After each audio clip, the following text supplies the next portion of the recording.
Thank you so much, Gayatri. I'm not sure, I deserve all those accolades. I'm very new in the world of palliative care. And to be honest with all of you, it's going to be a first try for me to talk on medical ethics. I hope I have been practicing medical ethics during my course, during my life as a doctor. But it's not easy to talk about medical ethics, especially virtually. But I will try and do my best. And I hope there'll be an interesting discussion through the talk and as well as after, because the more interactive, the more I learn from you and the more you can probably learn from me. So with that, if it's okay to share the screen, I'll start. And from what I'm given to understand from Arun and Rajalakshmi, and we have a mixed group of professionals here. And I just wanted to know, how long is it since you all started your course in the foundation course of palliative medicine? I mean, is it the first few weeks, or are they nearly the end completing their training? No, ma'am. Actually, this is the fourth section session. Okay, fourth session. And you have one every week, or how does it work? One every week during Okay, all fine. those Wednesdays. Okay, fine. Okay, fine. Thank you for the opportunity then, Arun, Rajalakshmi, and Gayatri. And with your permission, let me start, because I think there's also a case presentation towards the end. I think Dr. Lamba is going to do that when once I finish.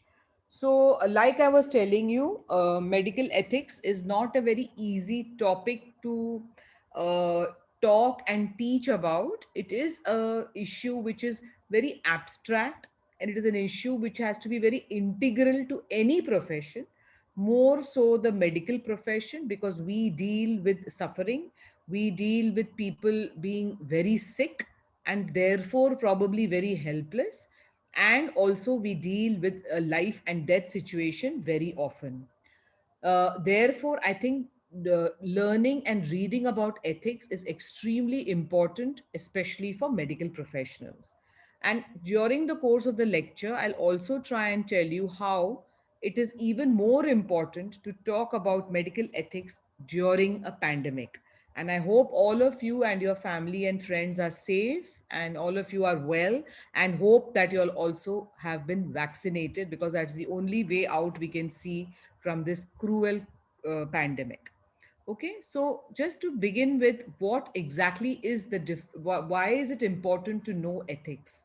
So, like I said, it actually forms the integrity of a person in any profession. And ethics is actually knowing the difference between what you have a right to do and what is right to do. So, if you notice the play of words, it's very evident that ethics, actually a sound knowledge and following the principles of ethics, gives you this slight difference, which is a very gray and very thin line between what you have a right to do and what is right to do for the patient.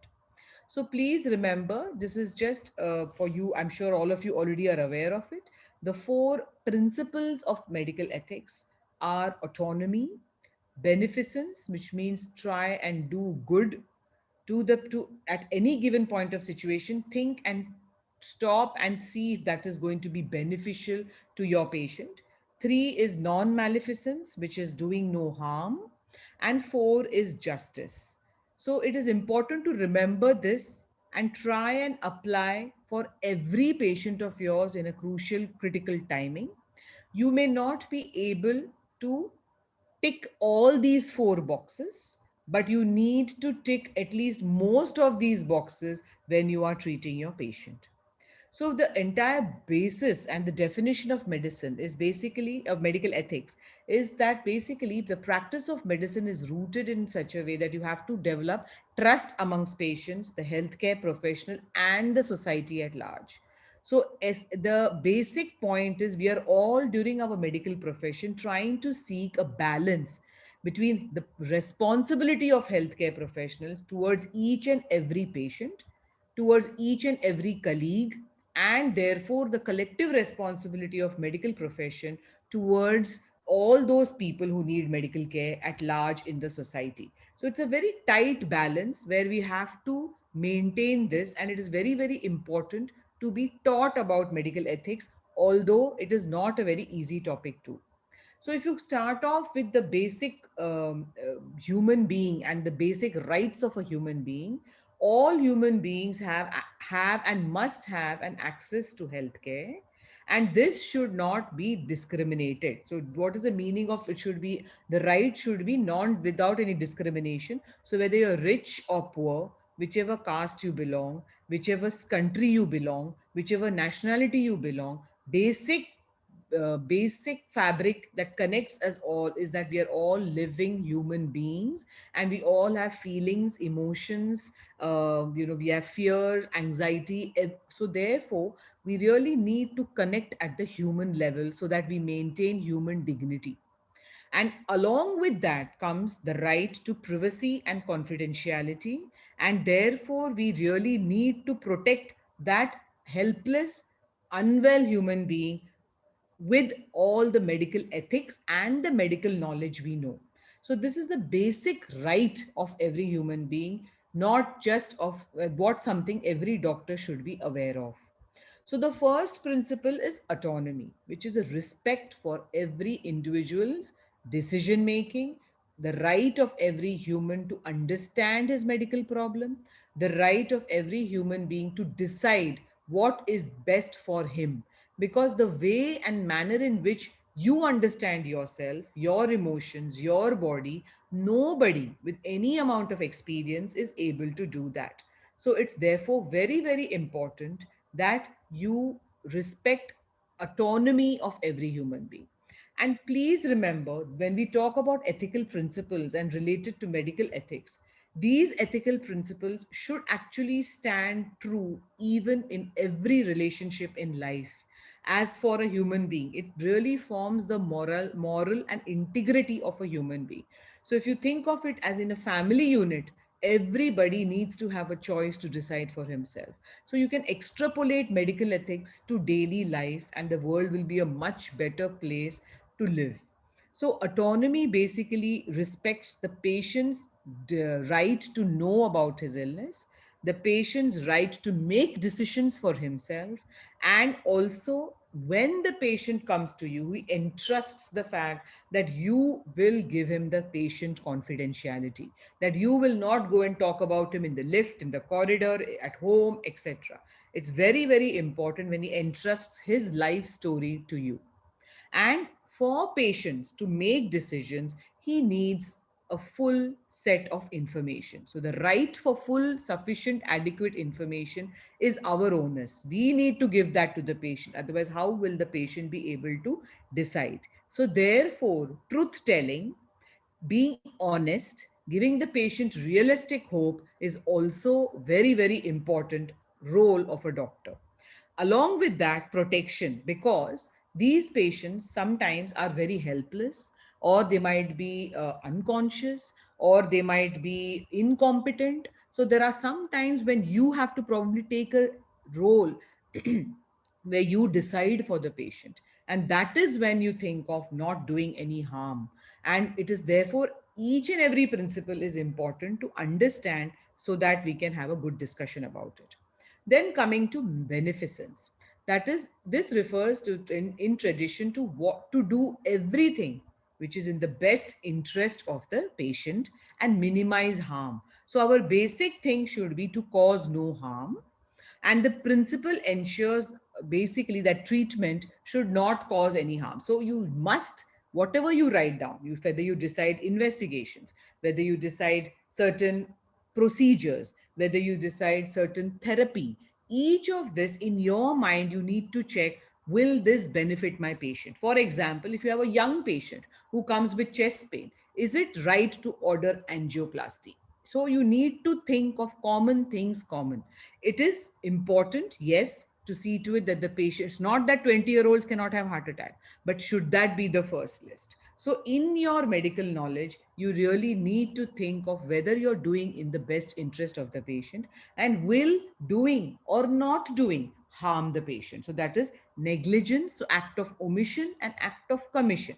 So both is important, whether unnecessary investigation. So if you see in today's world and the mad world of COVID, We are seeing that patients are getting CT scans, patients are getting interleukin 6, D dimer, ferritin, all kinds of investigations on day one when there is a diagnosis of RT PCR and the patient is mild to moderate COVID sitting at home isolation. So many of these things which are being done now are really causing harm. And the harm may not be bodily harm.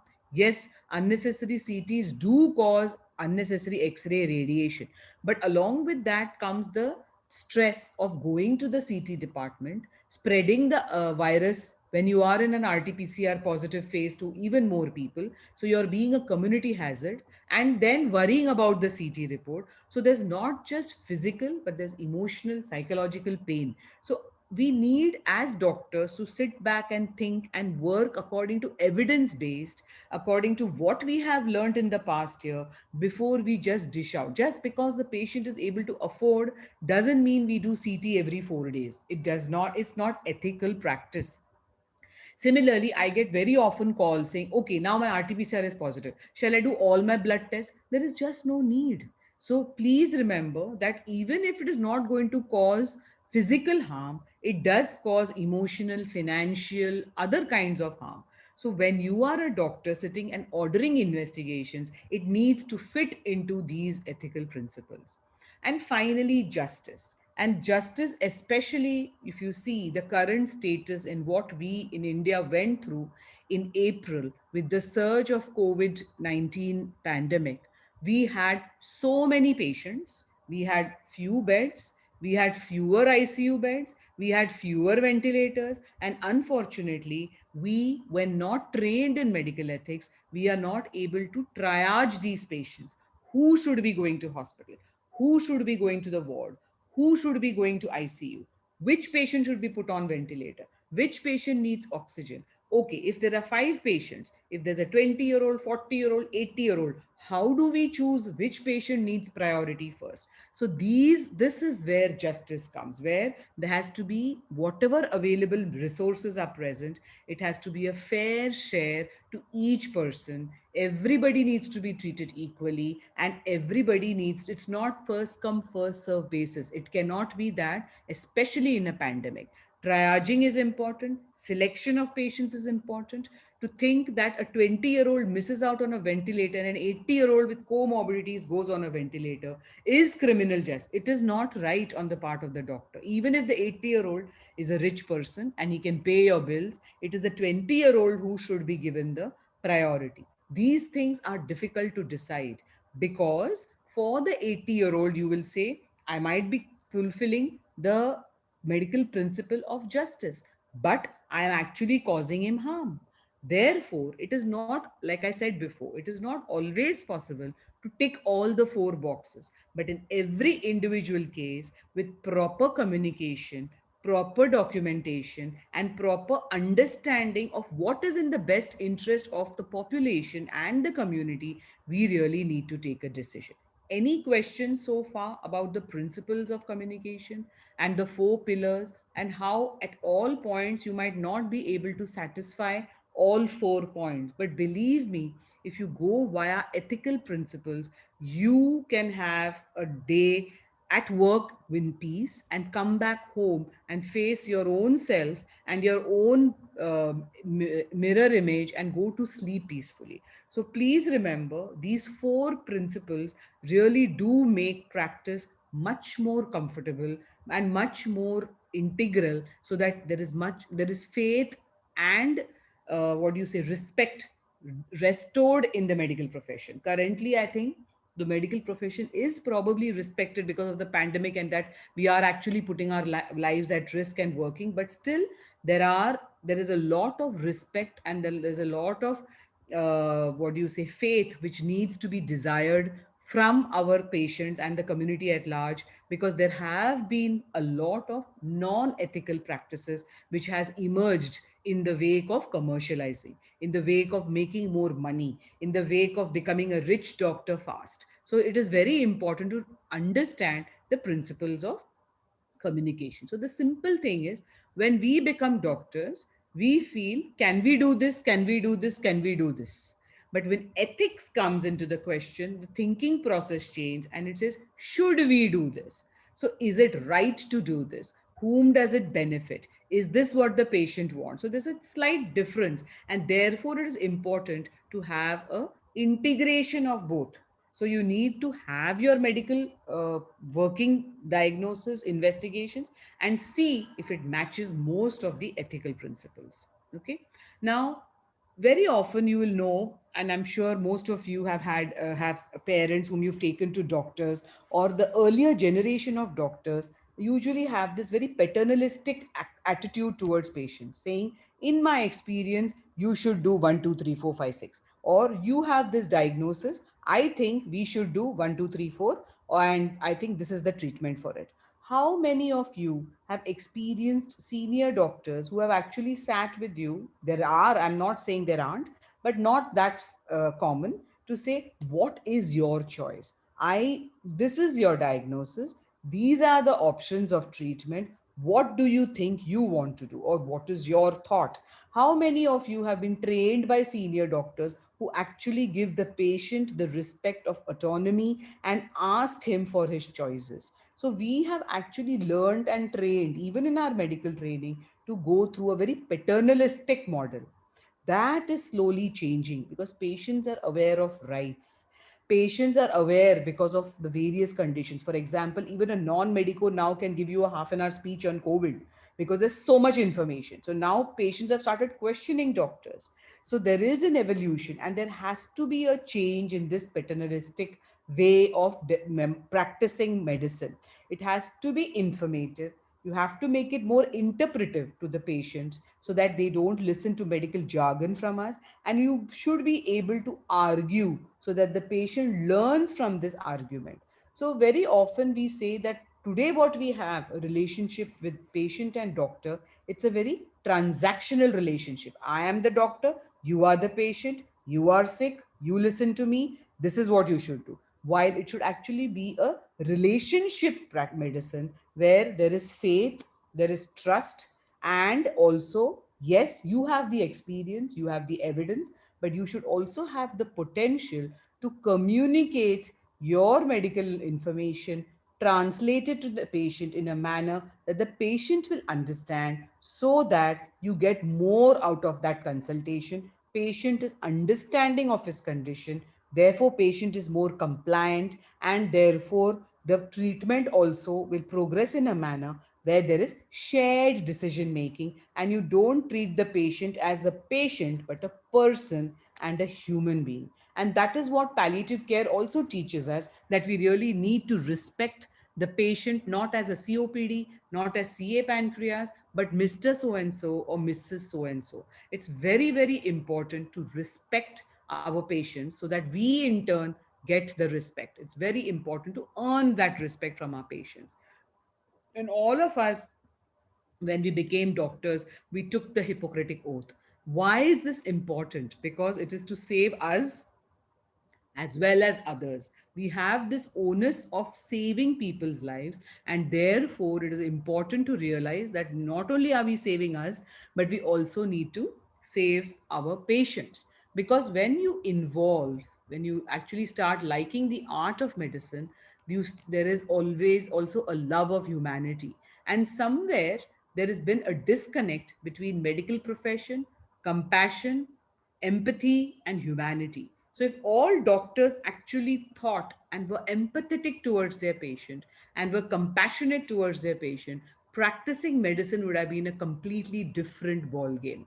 Somewhere this was completely lost, and it became more commercial. It's meant to be a noble profession, but it became more money minded. And many of us, so there are many things why doctors became like that. Yet it is a profession which is closest to human health related suffering, and therefore it's very, very important to maintain that empathy, that compassion, and humanity. And it's therefore goes hand in hand that if you practice ethically, you automatically become a much more accomplished as well as a compassionate doctor.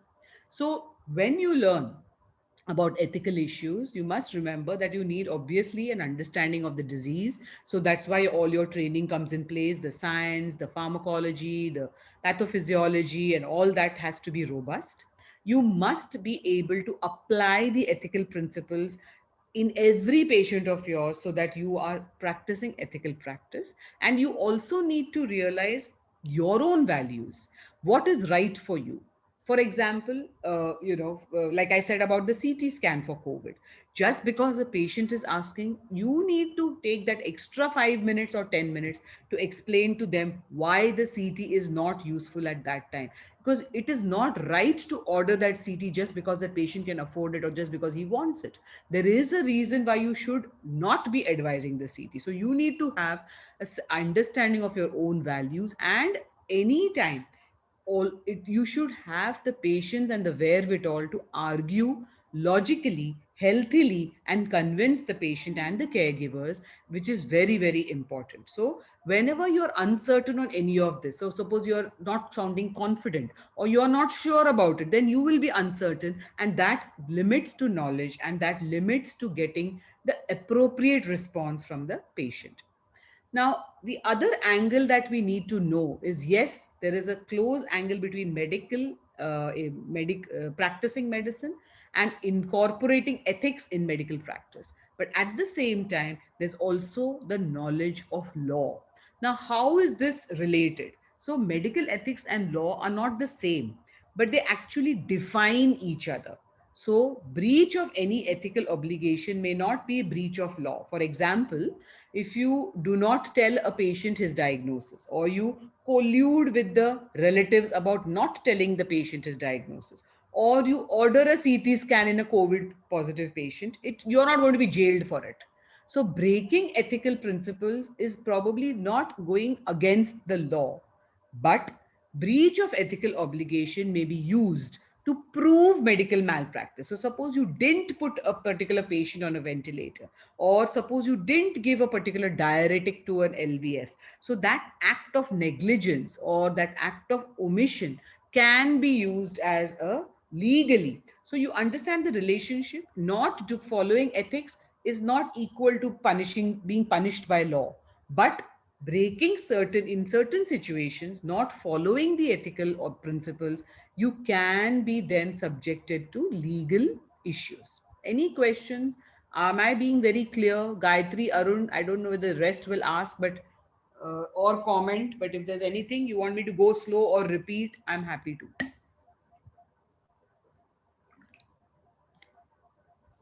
Am I clear? Yes, ma'am, very clear. Okay.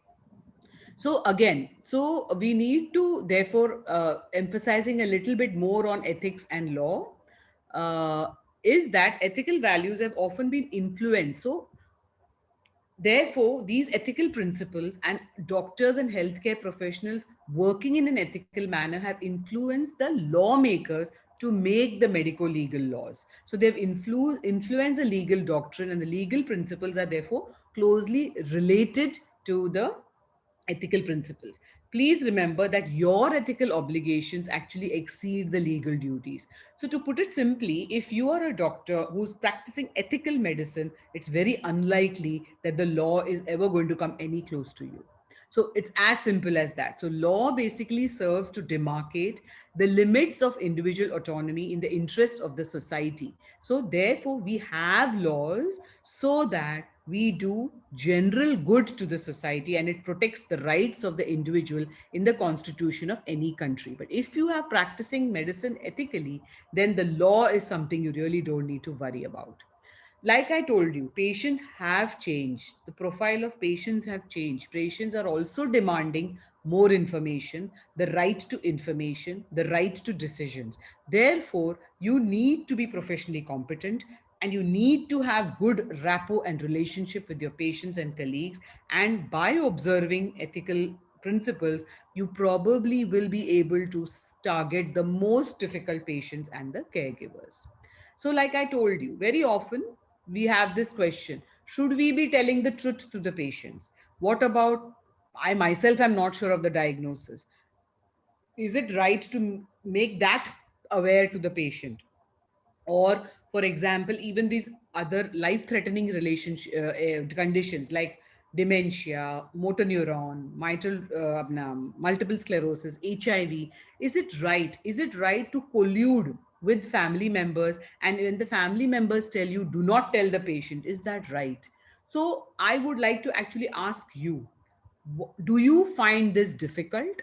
Do you face this often? And how do you tackle it? So we can take a 2 minute break, and please, you can put it in the chat box. What would you do in such a situation when there is a diagnosis that the patient's family tells you not to tell? And how do you tackle it? What do you do? So even if I get couple of responses, at least I know you're all with me and we are all on the same page. So any chats there? Anybody wants to answer? Just tell us. Do you face this often? You can be a yes or no. Anybody? Do you face family members? If the patient wants, if the patient's relative wants the diagnosis, surely we must tell them. Otherwise, not. So you're telling me, sir, that if the patient's relative wants, you should tell. Yes. Okay. Otherwise, not. Okay, fine. I'll get to that. Somebody has written that yes, they do face it. I'm not a doctor, but I face it with my mother. Thank you, Rohini, for that. So, this is exactly what I'm trying to tell you, sir, about autonomy. Autonomy is the individual's right to know. It is my body, my right, and my decision. So, unless the patient is incompetent, like dementia, or the patient is in coma, or the patient is a child, then only you need to call the relatives. The basic principle, the first pillar of modern medical ethics is you must tell the patient. Your duty as a doctor is towards the patient, not the family. So when you have families telling you please don't tell the diagnosis, that is called as collusion, which means you are colluding with the family and making the patient in a place where he's unaware of his diagnosis, which is wrong. Ethically, you are breaking the most important principle of medical ethics, which is autonomy. It is my right, my duty, and the duty of the doctor is towards his patient, not the patient's brother, mother, father, sister. So please remember that if you have a diagnosis and if you have relatives telling don't tell the patient, don't tell the patient, you need to sit with the family and explore, why do you not want me to tell? What is your problem? What do you think will happen? The biggest problem is people, very often families say, no, no, my patient will get very dejected. My patient will commit suicide. My patient will do this. So the problem comes because the patient and the family are not offered help, support holistically for their physical, emotional, psychological, spiritual, and financial pain. All of you are aware of total pain. Very often, the treating doctor diagnoses and sends it to the treatment. Nobody asks the patient, asks the family, are you okay? Are you coping with it? Do you want our help? What kind of support do you want? Especially in any chronic illnesses. And that is the reason that the patient's relatives fear that the patient should know.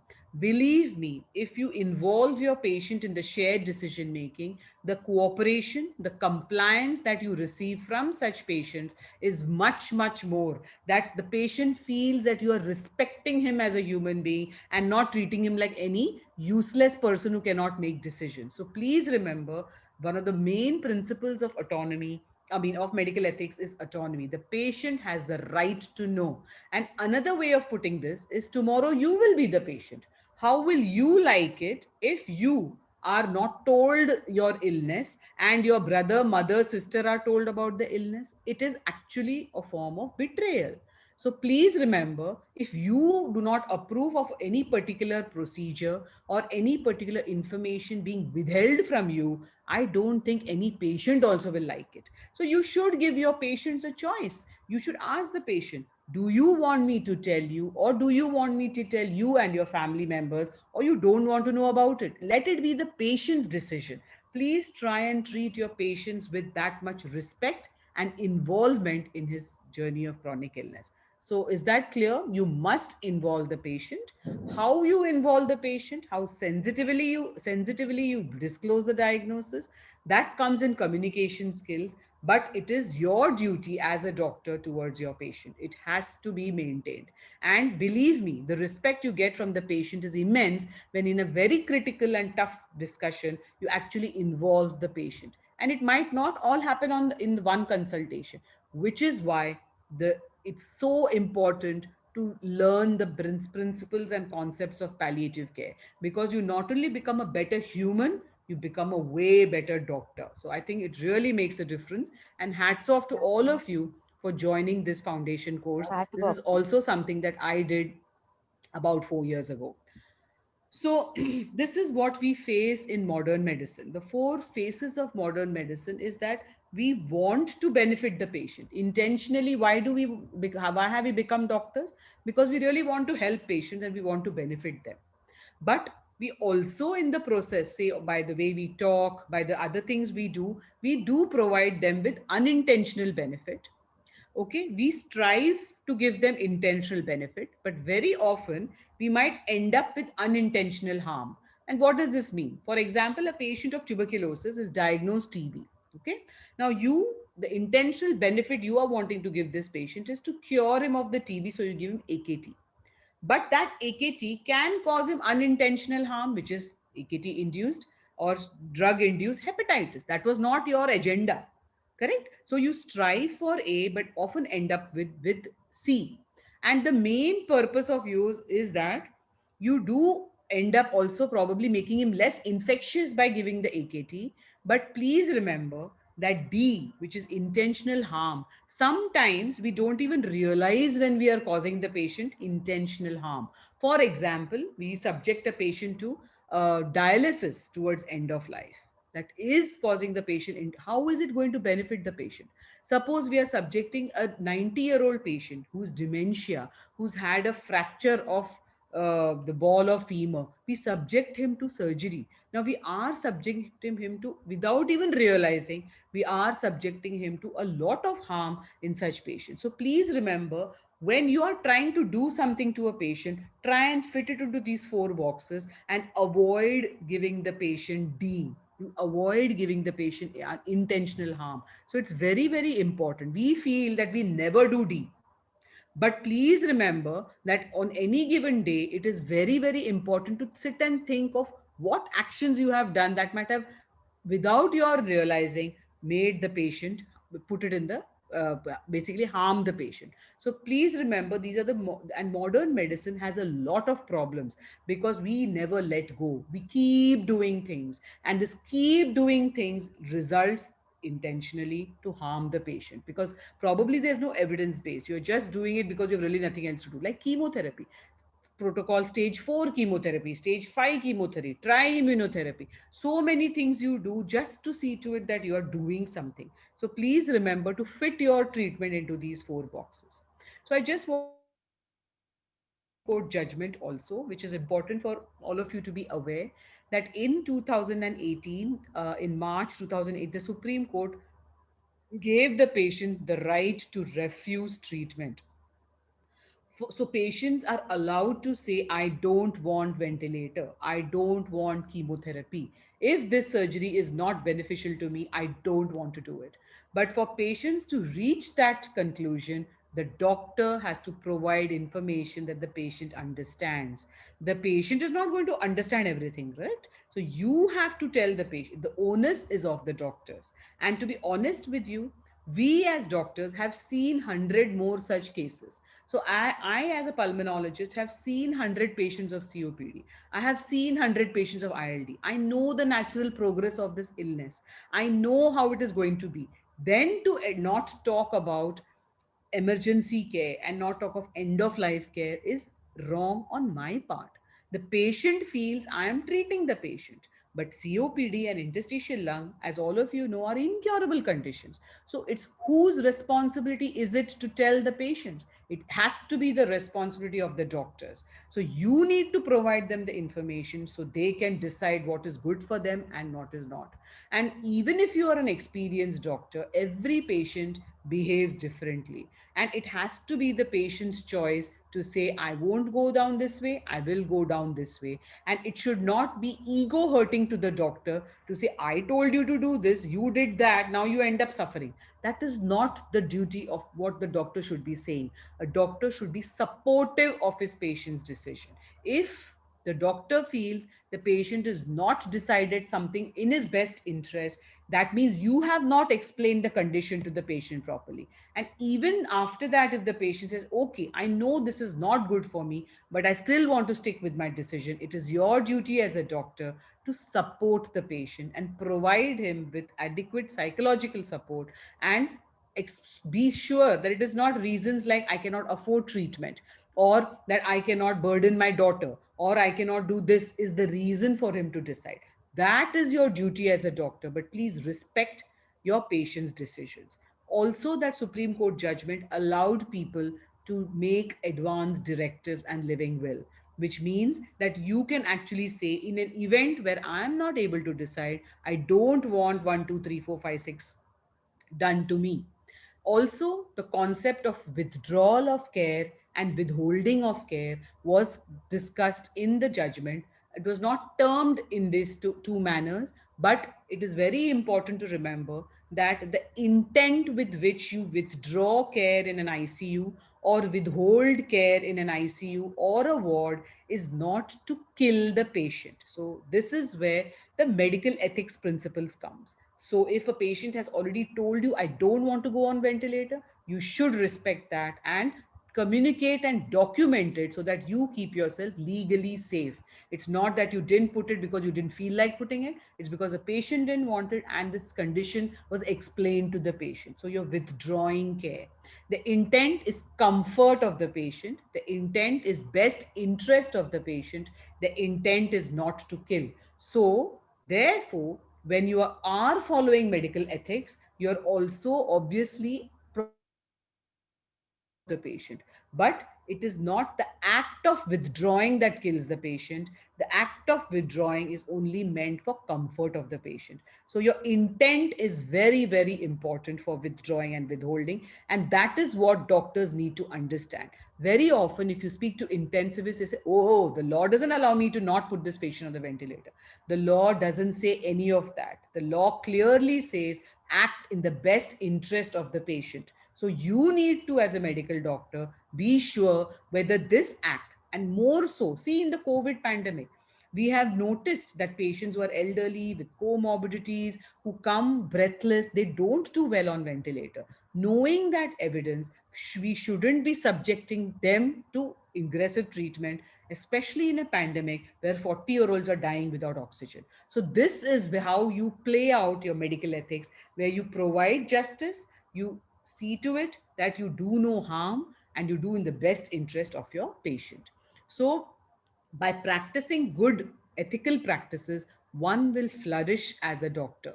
It is very, very important to remember this. So, when you know your own values and your patient's beliefs, values, and virtues, it is a much better way of practicing medicines by identifying distinguishing characteristics. Every patient is different. You need to have your own virtues and also define your professional expertise. So, with the knowledge of medical ethics and the medical knowledge, with being aware of your virtues, you should and you will end up doing what is good for the patient. And this good is not just biological or medical good, but also the good that the patient wants for himself. And in turn, you will become a much better physician. So please remember, it is not the volume of patients you treat, it is how you treat your patients, how compassionate you are, how involved you are, and how much respect you give your patient and earn in return. So, how should you be taking your decisions? You should obviously know your medical facts and they have to be validated and reliable. You put in ethics as a prism, and what comes out of it is what is good in terms of the society, in terms of economic as well as legal. You have to weigh your pros and cons and then choose your actions. So if you put this model for COVID-19, it is very evident that you should If you have a patient who is elderly and who's comorbid and who's really telling you, do not put me on the ventilator, you should respect that and probably even convince the family. If the family hasn't told you that he doesn't want to go on the ventilator, please balance these various things. Is it good for the society? Is it good for the economics of the patient? Is it legal to not put an 80-year-old? Now, when you decide not to go through the aggressive route for any patient, it doesn't mean you let the patient suffer. You, as with the knowledge of palliative care, have the rights to comfort the patient. So, as a doctor, we are not able to cure everything. Please remember, we are not God. We are humans. We cannot solve everything, but at least we can address it, we can acknowledge it, and we have to treat so that the patient becomes comfortable. Even if you are not able to cure, you can comfort and care for the patients always. So, unfortunately, even if we had ethics laid down in 600 BC by Charaka and Sushruta, very high moral levels, somewhere in the middle, modern medical training completely forgot about all this. However, we are trying to resurrect that by the 8COM model, which has been started in the medical colleges from September 2019, which is to train the first MBBS students in attitude, ethics, and communication skills, which is so very important to produce compassionate and empathetic doctors.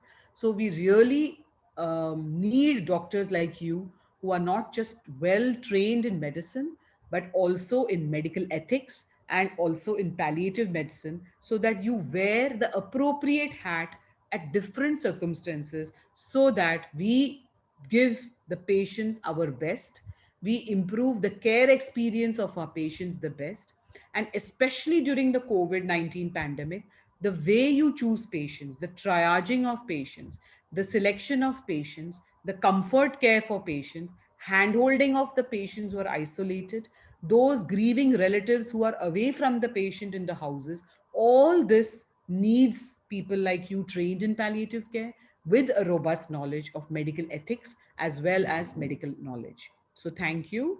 I will stop sharing now. I think I have exceeded the time, but I'm happy to take questions before we go to the case. Any comments? Madam, you told Hi, ma'am. everything. You told everything about I modern can't medicine. hear you. Sorry. Am I audible? No, I can't hear you. Maybe you can type it.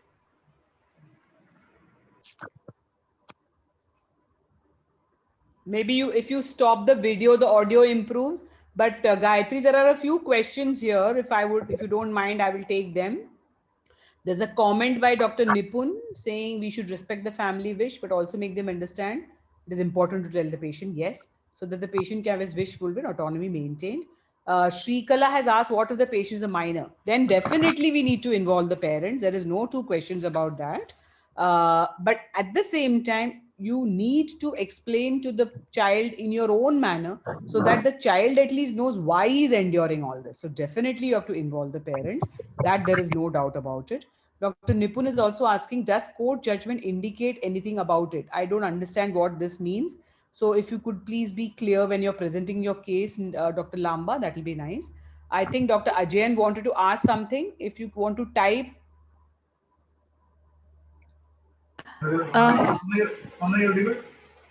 No. Yeah, a little bit. Let's try. You have described a lot about modern medicine. But actually, in palliative medicine, we concentrate in patient and relatives rather in disease. So, in my opinion, better to avoid the prognosis to the patient at any cost. That is my suggestion. So you're saying that suppose a patient has 5 months to live, you don't tell him that, Yes. so that you don't even fulfill all his last wishes. He dies without fulfilling his wishes. Imagine if I don't, as a doctor, you come to me as a patient. I know you have 6 months to live. Is what is better for you? If I tell you that you have a few months to live, what would you like to do? Or tell you, no, no, no, I don't know how long you will live. And then how will you feel towards the doctor? Will you feel trusting the doctor?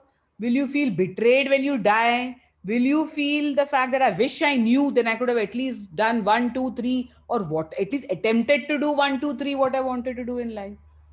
Madam, in fact, this is theoretically you are okay, but in practical it is very very difficult.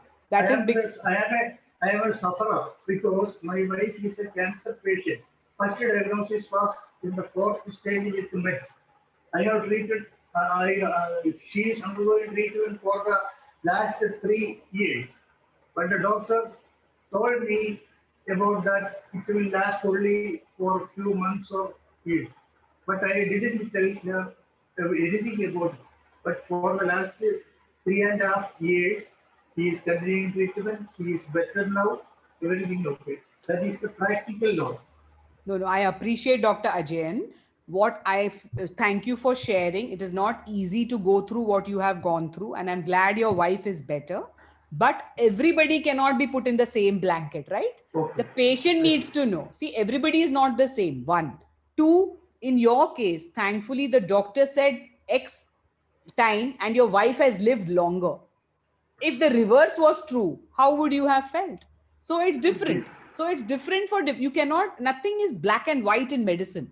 Everything is gray, and it is to each his own. What is good for you may not be good for me. So therefore autonomy becomes even more important. Ask the patient, would you want to know your prognosis? If I were to tell you, would that upset you? If the patient says yes, don't disclose. If the patient says no, it is your right to tell the patient. So, in your case, I'm glad that the doctor was wrong.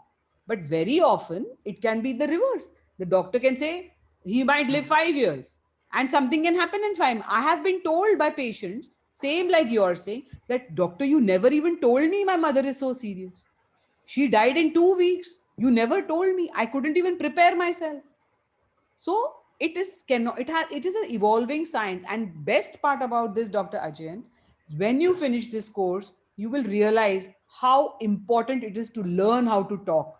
So the worst of the news can be told in a manner which is acceptable to patients. And the beauty of palliative care is that you don't just break the diagnosis and say tata bye bye to the patient. You are there for the patient.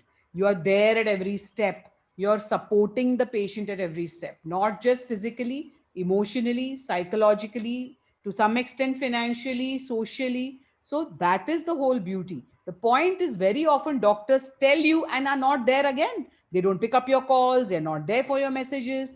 The point in palliative care is we are there for our patients. So that's the reason it's not just breaking bad news and saying, okay, fine, see you 6 months later. That's not how it works, right? Which is why we need to learn how to talk. We need to support our patients, and we need to integrate palliative care in every specialty of medicine, because all specialties of medicine have incurable conditions. And it's important to tell a Parkinson's patient, a dementia patient, he's never going to improve. Correct? And the journey Communicate. he can live with that for 10 years and it will be misery. So quantity of life is not everything, right? It's quality of life. And that is what we hope to improve in with palliative medicine. Emphasizing Thank on you. prognosis should be adequate is what Pallab says. So if there are no more questions or comments, over to you, Uh, Gayatri. I think there's a Hi, few. ma'am. I'm so Yeah. sorry. Am I audible, ma'am? Yeah. Ma'am, I just wanted to ask you, where does accountability come into play? Because if patient trusts a doctor completely with all their major, the making the right decisions because they are not completely aware of what their condition is like because they are not in the medical field, where does accountability come into play? Like giving a small example, my mother was in the terminal stage of chemotherapy of cancer, and the doctors kept giving her chemotherapy till the very end. And when she was protesting it, or when we asked the doctors if it was time to stop it, they just kept insisting that no, this has to keep happening, otherwise she'll die a very bad death, or it's just it's bad on your part if you want to stop it. And in retrospection, I think it was a very bad decision on our part to let the chemotherapy have continued.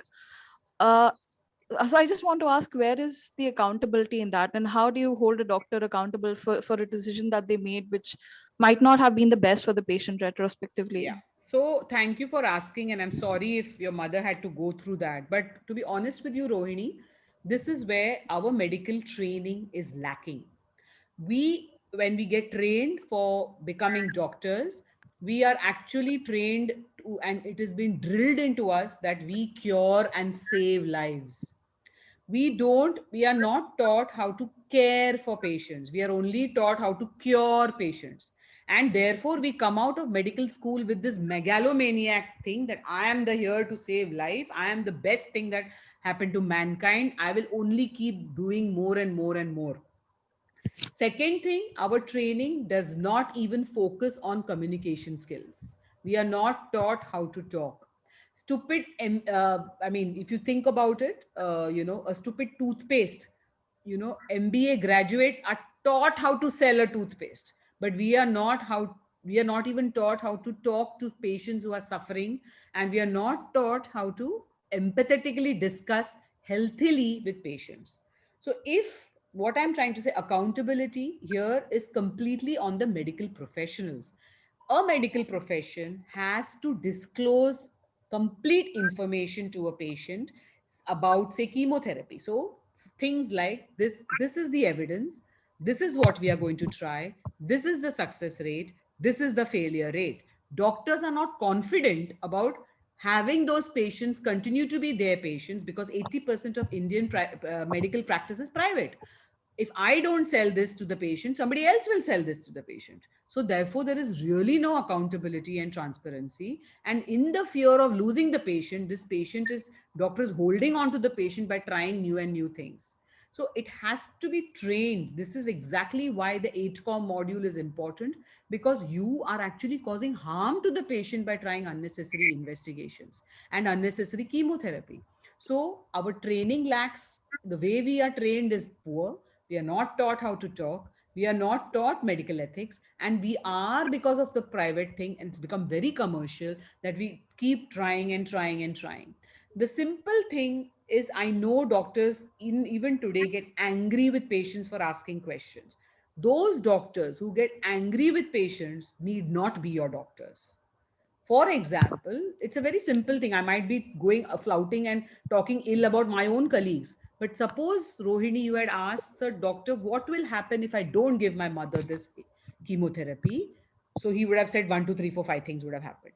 And if your mother is saying, okay, then it is his duty to listen to your mother. And that is where palliative care concepts and principles need to be taught to MBBS students. Every MBBS graduate, when they step out of MBBS, need to know when to go aggressive, when to put the brakes, when to say, please, this is what it is. Now you take your decision, go take a second opinion, find out what is in the best for you, come back and I will help you. The problem is, even between two doctors, there is a lot of ego hassles. So if a patient comes and tells me I'm going for a second opinion, I am all charged.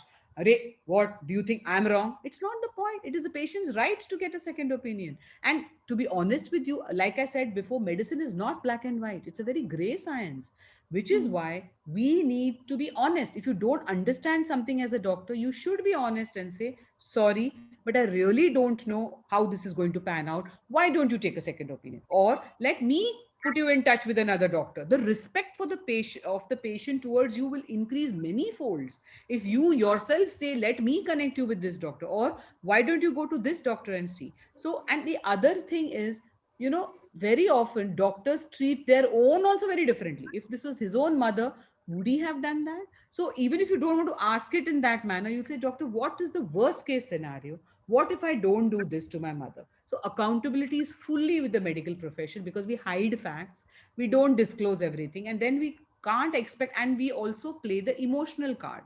Very often I have seen people in the ICU, then residents say, ventilator pe dal dena, nahi to mar jayenge. Which relative is going to say marne do?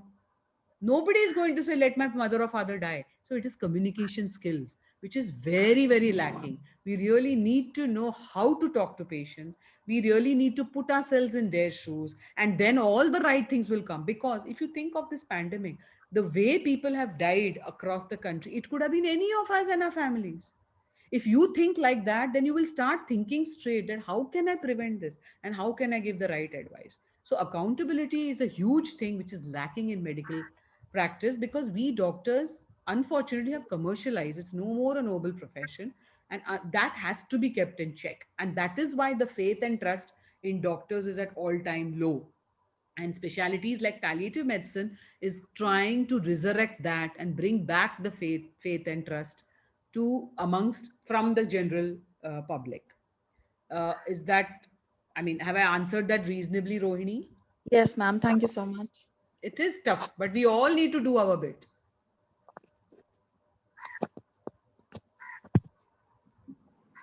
Thank you all. So thank you, Dr. Rajam. Thank you so much for that session. And we'll be having a case presentation. So I welcome Dr. Nipun Lamba, one of our active participants, and he is a doctor by profession from Mahatma Gandhi Medical College Hospital, Jaipur, Rajasthan. Over to you, doctor. Thank you. Thank you very much. Firstly, ma'am, I would like to ask you a question, if you please don't mind. What is the status of the court judgment if patient is already on a ventilator and we know the prognosis of the patient is poor? Then can we pull the plug? Is it ethical or yeah, not so according it to the is court's not decision? illegal. So Nipun, to start with your answer, it is not illegal. If you have in your daily notes made it very clear that it is poor prognosis and it is only life sustaining treatment or life prolonging treatment, and it is not in the best interest of the patient, you are allowed to withdraw. I have done it myself and I'm not in jail, thankfully. So what all do you need to know? You need to know the law. The second thing, you need to also be able to communicate with the family, because you cannot get patient signature. Patient is on ventilator. You have to communicate with the next of kin. And who is the next of kin? Spouse, adult children, then the grandchildren. It cannot be sister, it has to be the immediate family. You have to communicate, document, as well as get their signatures that they have understood this and that they're agreeing for this. Also, sorry, very often hospitals have ethics committee to do research, correct? So now the law has also suggested that you can have bioethics committees where you, therefore, suppose you and the intensivist are looking after the patient, you involve 3 more doctors from the hospital who have not seen the patient to give their opinion. So it could be any doctor, neurologist, pulmonologist, cardiologist. So they also come from the bioethics committee. So in order that you are not the only one thinking this is not good for the patient, you involve 3 other doctors in the hospital, let them write their independent medical reports and sign. Then you communicate this to the relatives and sign. And you should do it with aggressive control of symptoms. You can't just yank off the tube. You do give morphine, you give midazolam, you keep the patient comfortable, remove the patient's tube, and in about 2 hours you actually can shift the patient to the ward so that the relatives are sitting around and they're able to give their farewell and bye bye to the patient. So in the pandemic we have done it almost every day, but it has to be done properly, sensitively, empathetically, very well documented, very well communicated, because the grieving relatives, if you do all this right, they don't have that emotional bandwidth to take you to court. Why are we scared? Because we are scared of the jail and the court. If you follow principles, if your intent is not to kill the patient, you are allowed to withdraw from the ventilator. So withdrawal of care means you can stop Ryle's tube, you can stop fluids, you can stop dialysis, you can stop ventilator, you can stop BP medications or all the ionotropes. Everything can be stopped, tapered and stopped, or stopped if you know that this is not of benefit to the patient. Intent is Actually, the ma'am, most we had a important. patient recently, and we actually there were 2 patients, and we faced huge resistance from our medical superintendent and Because they are other not doctors. aware of the law. I will send documents. I'm sure Arun also has. There are ICMR definitions of what you can do and how to interpret the law. Very often, these private hospitals have interpreted the law to suit their bank balances. It is not in the best interest of the patient. So please read that ICMR paper, which clearly says what is meaning of withdrawal, what is when can you do, and what is prolong, because prolonging an unmeaningful life prolonging treatment is also criminal.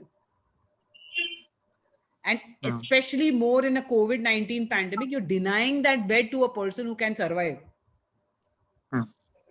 So it is very important to understand, unfortunately, private hospitals have read it in the manner to suit their own pockets. Because there is a common thing in amongst palliative care physicians that corporate hospitals is where the rich cannot come out and the poor cannot go in. Yes, ma'am. So please see to it that it's very, very important how you interpret the law. And if you speak to one or two experts in the medical legal area, you realize so many things you're doing just to save your skin. It is not in the interest of the patient.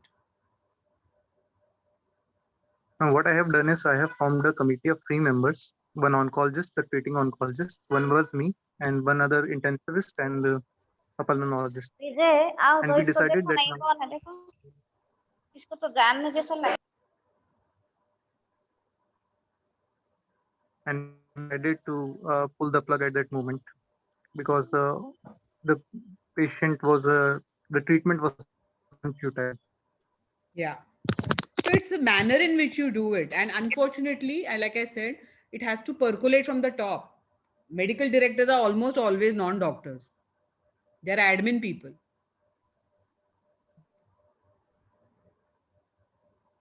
Thank you, ma'am. So Arun, somebody has requested for that ICMR. You have it or should I send it? Ma'am, can you send it once again? Okay. Okay, I'll do that. Yeah.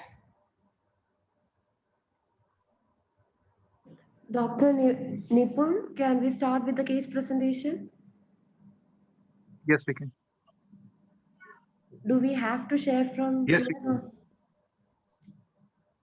I think it has to be shared from your end, the slides. How I will upload, I don't know actually. Okay, doctor, we'll share. Thank you.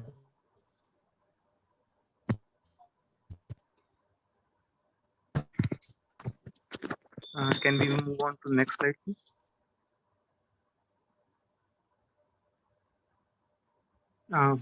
Good afternoon, everyone. Today we will be sharing a case of a 52-year-old male who was suffering from carcinoma of pancreas, and he was in a private job. But presently, due to his illness, he was not employed. Next slide, please.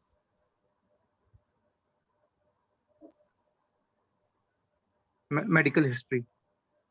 He was a 42-year-old man with complaints of pain in abdomen 4 months back. Now he developed lower back pain and sometimes complain of pain in the whole body. He is unable to sleep due to pain. He went to a medical practitioner nearby and had taken medications. Later, he was advised ultrasonography, and after that, he was suggested to meet an oncologist.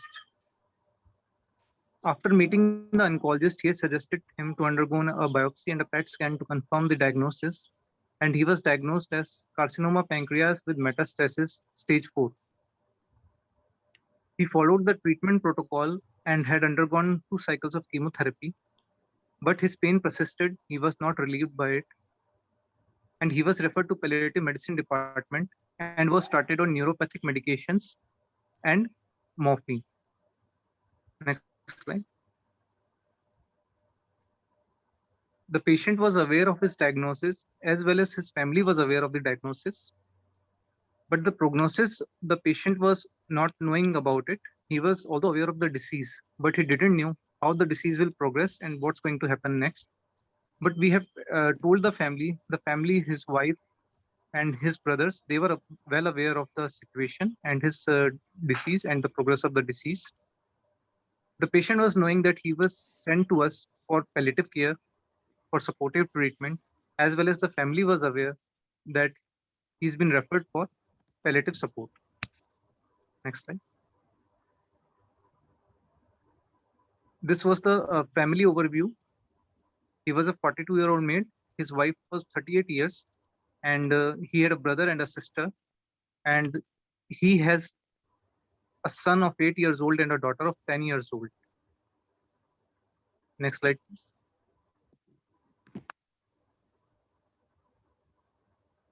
He was married about 12 years back. He has a daughter of 10 years and a son aged 8 years. He was in a private job. He belonged to a middle class, and his wife was a housewife. Now, because of his illness, he was not able to continue with his job. He left his job about 2 months ago. He had a brother and a mother and his family too. His family is of supportive nature. Next slide. This is the eco map of the patient. He was named as Mr. A, we can say. And this chart explains his relationship with his brother, his religion and spiritual values, his mother, his wife, his kids, and his job. Next slide, please. He belongs to a lower middle socioeconomic status. He was in a private job and taking care of his mother, wife, and 2 children. After diagnosing with carcinoma, he was not able to continue his job and had to take financial help from the relatives. Presently, they don't have a source of income. Next slide. He was aware of his illness, but was still smiling. He had episodes of severe pain, and according to relatives, he asked to end his life, but he was concerned about his future of his family and his kids. Next slide.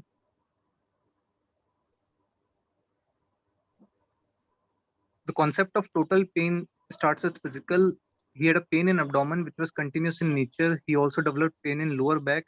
He was unable to walk. I very well remember he was on a stretcher when he had arrived to us. He was also depressed because of the illness and his condition. After a while, he felt that doctors haven't given him proper treatment. He felt that if he was given proper treatment, then maybe he could have been cured. He belonged to a lower middle socioeconomic status, having no source of income. So this was an additional cause of concern for him, which was adding to his pain. And he got emotional one time very much, and he was telling that why this happened to him. So his pain was also spiritual in nature. So that is his total pain. Next slide.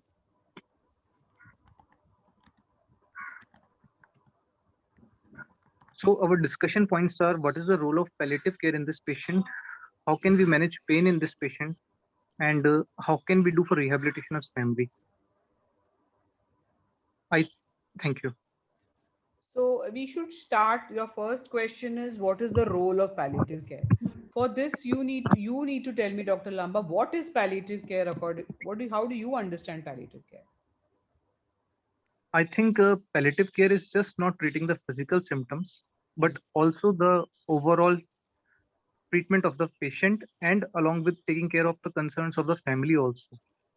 So We you're have to talking take care of of patient, yeah. But I'll tell you why I'm asking you this question. Very often in my journey as a palliative care physician since past 4 years, the argument that I have had to have is doctors will say it is not palliative care yet, or are you giving up on your patient? Array, patient is not ready to die. So what my understanding from you is, what I want to know is, what do you think, is palliative care only for cancer patients? Is palliative care only for end of life patients? Is palliative care for non-cancer patients? Is palliative care for uh, all illnesses, acute or chronic? So do you see a role of palliative care even in COVID-19 pandemic? palliative care is for all illnesses, ma'am. It is not just for cancer. Mm, The correct. principles of palliative care states that we need to apply palliative care in every aspect of our practice. It's just not Exactly. the cancer. Exactly. It's also Exactly. COVID. It's Correct. also end-stage renal disease. It's also liver Exactly. failure. It's Excellent. also motor neuron diseases. So I think palliative care can play a very important role in this patient, because this patient is suffering just not only from his illness, but also from other factors which are contributing to his pain and his mental and physical state. Correct. And once we take care of all those factors, the patient can be supported in a manner which can help him, which can help his family, which can take care of his pain, and which can provide him peace, which Exactly. So it's the this support. Palliative care is not just the comfort of his symptoms, emotion, like you said, holistic comfort. And if you imagine any chronic illness journey ably supported by palliative care, that journey becomes more bearable. We might not be able to cure the illness. We might not be able to cure the Parkinson's or the motor neuron disease, but at least the patient and the family doesn't feel alone, doesn't feel abandoned, is not panicking all the time. So clearly there is a role of palliative care in this patient, correct? There is no denying it. And in the process, yes, we've also managed to convince everybody that all specialities need to be integrated with palliative care. And it is very, very important for all of us as doctors to know that palliative care is not giving up. Palliative care is not end of life. End of life is a part of palliative care. It is to make that journey better of the chronic illness. So how can we manage the pain in this patient? I think you already said, you had a session on pain? yes, ma'am. Have you all had a session on pain? Sorry. No, no. No. Oh, okay. So then when you have the session on pain, automatically your second question will get answered of how to assess the pain. What is the WHO pain ladder? What are the types of pain, neuropathic pain, nociceptive pain? What are the drugs available? And depending on the patient's severity, you can start the patient on various treatments. And it is very, very important to control the pain so that the patient can at least enjoy small moments of life, in this fourth stage of CA pancreas with his family, or make some memories, or manage to eat, or manage to, sit with other family members and not suffer in pain. So the pain management will depend again on the type of pain, on the severity of the pain, and specifically in CA pancreas, sometimes when the patient is still fit, there are interventional things that you can do to control the pain, like celiac axis block, which will then make the patient totally pain free so that at least he can transition in peace. Even if you're not able to cure the stage 4 cancer, then along, so we in palliative care, most important thing, we never say stop curative treatment. Very often doctors feel that we should, palliative care is all or none. Once you stop curative, you start palliative. It is not like that. It has to go hand in hand. Maybe curative becomes less and less, but it is not that we stop curative and we say don't go to your oncologist. That is something we will never say. Okay. Satish Kalra has written, contrary to ethical principles, here the patient is not aware of the prognosis, but family is, it is often the situation. Correct. And therefore, like I told Dr. Ajayan, it is important, therefore, to ask the family what are the downsides of telling the prognosis. Tell the patient, because the patient is experiencing symptoms. What the patient experiences in terms of his disease, none of you or me will be able to experience that by reading in a book. What is happening to him inside, what is the feeling, what is the pain, what is the kind of pain, the way he describes the pain, the way his mood feels, that only he understands. And sometimes he will also be thinking that I'm taking so many medications, my family is spending so much money, but still I'm not improving. So he is going to have questions. So please ask these questions very openly. And what can we do for the rehabilitation of the family? There is plenty. Social work, that's another beauty of palliative care, where it's a multidisciplinary team. So you can rehabilitate the family in terms of vocation for his wife, education for his children, social worker. So see to it that they are more, I know we cannot get the person back after he's died, but at least we can see to it that they lead a more stable life. So I think Pallium India also does a lot of work in rehabilitating families, especially from the lower socioeconomic, and it's phenomenal what kind of work they do. They go beyond their call of duty for the patient, but they also really do look after the family. So if you all have got these concepts right, then your attitude towards medicine, your attitude towards your patient really changes immensely. And that is the whole purpose of this course, of to try and reboot your thinking, to lateralize your thinking, and to see to it that your antennae is not just CKD patient, cardiac patient, CA pancreas, but human being, Mr. So and so, and the family of Mr. So and so. Once you start thinking in that manner, automatically your thought process will change, and the kind of doctor you will become is going to be much, much appreciated and much, much wanted today in present day India. Gayatri, thank you, Dr. Lamba. Thank you, ma'am. Thank you. So there's another comment by Esther. I think to quite an extent, if pain is taken care of, we can continue to live with the disease. Just like a toothache, if we know the tooth is decayed, we don't bother, we put it off, going to a doctor, but the moment it starts to hurt, we run to a dentist. Let me know, is that right understanding? So, yes, but we also need to know that we need to aggressively treat physical symptoms, but we also need to remember that the pain is not just physical. The pain can be emotional, the pain can be psychological, the pain can be spiritual.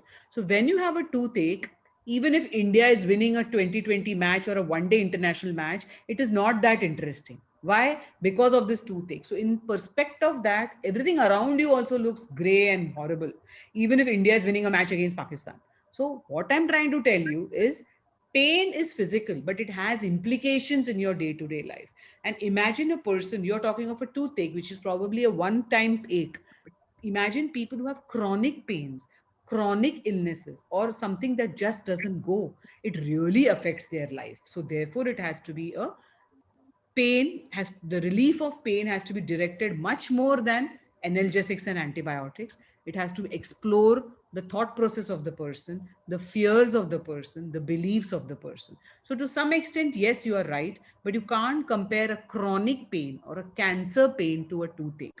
You must control aggressively the symptoms so that the patient is able to think of others, but the pain can be worsened if the patient knows that his daughter is only 5 years old, or that there is no money in the bank. That is going to make his pain worse.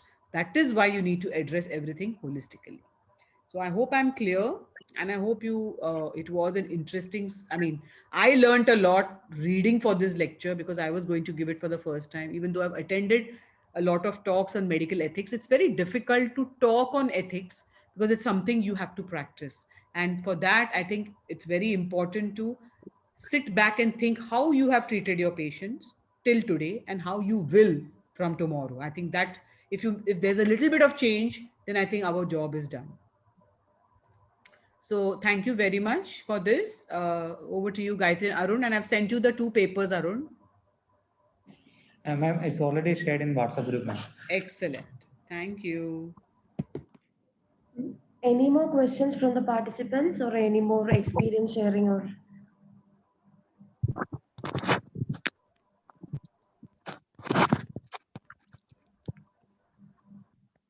Just wanted to let know one more thing, that what we have done for rehabilitation of this patient was, her wife was not much educated. She was just only studied up to 10th standard. So what we have offered her was to undergo a caregiver course, which was run by a NGO named Sanjeevani. And we tried to enroll to her into it, and so that she can Employable.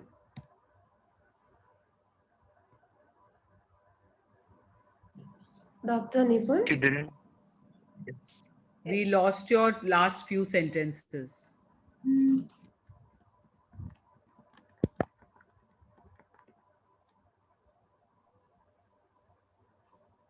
Hello. Yeah, Yeah. madam, good afternoon. Yes. Mohan Kumar. Yeah. Yes. Yeah, madam, I have one doubt. Like you said, no, in a tuberculosis, there may be a side effect from the drugs. Can we explain such side effects before starting the medications? 200%. You must, in fact, whenever you write prescriptions, you must tell them that these are the medicines for TB, these are the multivitamins. Very often I've seen patients are saying, I'm taking medicines. And when you open it, they say, are taking only MVBC, pyridoxine, and all that. So you must tell them that 1, 2, 3 are TB medicines, 1, 2, 4, 5, 6 are, and you must explain the side effects. All medications have side effects, and because in TB, being a community hazard thing, if he stops taking the medication in 15 days because he starts feeling better, that is also not good. So you say, even if you're feeling better, you do not stop till you come for a follow-up. These are the side effects. What do you do for acidity? What do you do for itching? If you have constant vomiting, please come back, because you could have drug induced hepatitis. So unless you give them, how are they to know? You must similarly for HIV, the treatment of antiretroviral, it's a half an hour speech. And what we used to do in public hospitals is all those patients we had started AKT treatment, we used to collect all of them so that the speech is not repeated. Because we had 500 patients in the OPD, we used to collect all of them, and half an hour we used to explain to them. And those people who needed second time, then it was easy to tell them on the background. Similarly for asthma, when we wrote inhalers, we collected all the asthmatics, taught them the inhaler technique, because it is easy to dish out the prescription. It is not easy to go and figure out how to take the inhalers. So communication is very vital. You have to tell them this is a side effects. Don't stop the medications, report to the doctor, come back to me, because whatever it is, the sputum positive patient is highly infectious. So you must, for every medication. So if you see my prescription, every drug, there is also a bracket for what and when to report to doctor, because every medicine can have side effect. So please emphasize on these small things. These really make a very good difference, because for a patient, he doesn't have to think. It's been told to him. So very important to, and thank you for bringing that out. It's very Thank you, ma'am. important. The prescription writing is extremely important. Yeah. One more to Dr. Sir. Hello. Yeah. Yeah. The patient he has presented. Actually, I just want to know what job he's doing, and after his job left, what the company had offered, or is there any support from that company? No, he was not offered any support from the company, and he was working in a small firm, maybe some managerial job, as he told me, and there was no insurance scheme which was with him, or any treatment support from the firm. Uh, so that was the reason he was so much troubled by the financial bills and the economic burden which came onto him once the disease was diagnosed. Okay. Thank you.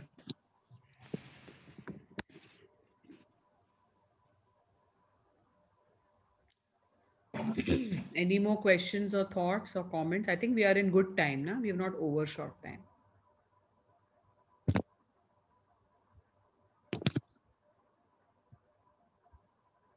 Madam, in Palib, India, we have a lot of occasional rehabilitation projects.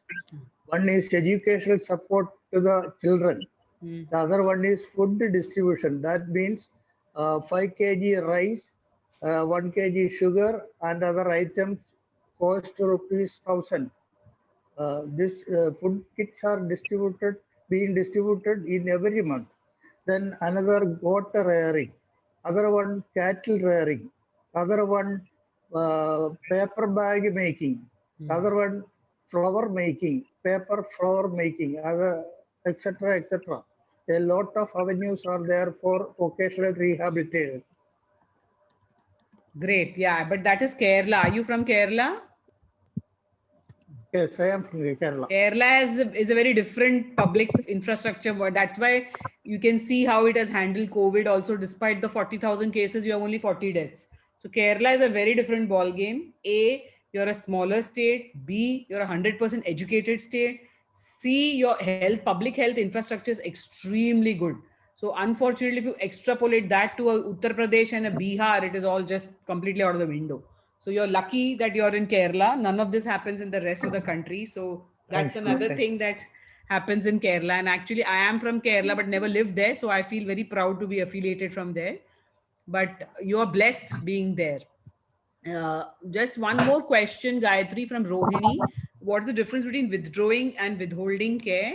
So Rohini, withdrawing and withholding means, suppose withholding care is you do not put a patient on ventilator, you do not fluid resuscitate, you do not start, so you withhold the care. And withdrawing is when you've already started it, you stop the treatment. Both are ethically correct. Both are in correct medical circumstances, right? Because the intent is to benefit the patient and cause less harm. So that is the meaning of withdrawing and withholding care. It is basically the way how you escalate care. So if you've already escalated, then you're also allowed to withdraw the care. So have I made it clear, Rohini? Yes, ma'am. Thank you, ma'am. Doctor wanted to ask you, is communication a part of syllabus? Now it is from September 2019, the 8-com module, attitude, ethics, and communication skills. You can download it. It's a PDF downloadable document on Google. If you search, you'll find it. Shrikala, I come from a background where I am working in the medical oncology and hematology, one of the highest corporate in North India, and doctors should attend your session. I can see a lot of yes. Well, I think most doctors are not trained in this because we are trained differently, Shrikala. So I appreciate the fact that you realize the need for our colleagues to treat that. Physicians are not able to be empathetic while letting family know that they have lost their family. Yes, we are not empathetic. We are caught in a rat race, and it's time to stop.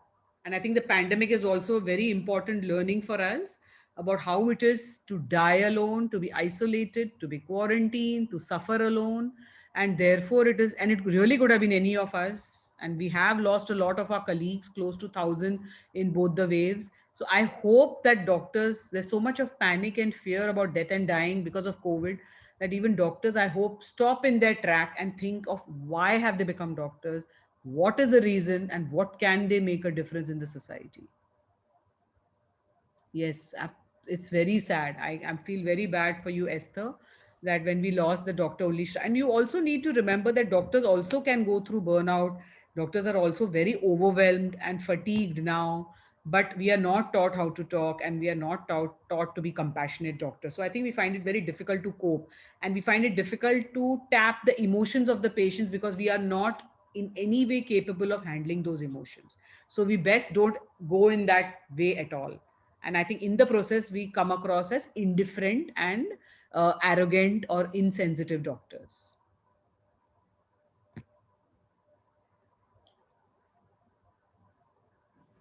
Thank you so much, ma'am. It was actually a very good session, a wonderful session, which was really an eye opener for many of us, and it was especially beneficial for people from non-medical setups also. So it was very clear, and thank you so much, ma'am. And along with that, Dr. Nipun, we also would like to thank you for a wonderful case presentation. So thank you all. Thank you. Stay safe and get vaccinated, please, everybody. That is the only way out for us all. So take care. Bye. Thank you, See ma'am. you. Bye. Thank you, ma'am. Bye. Thank you.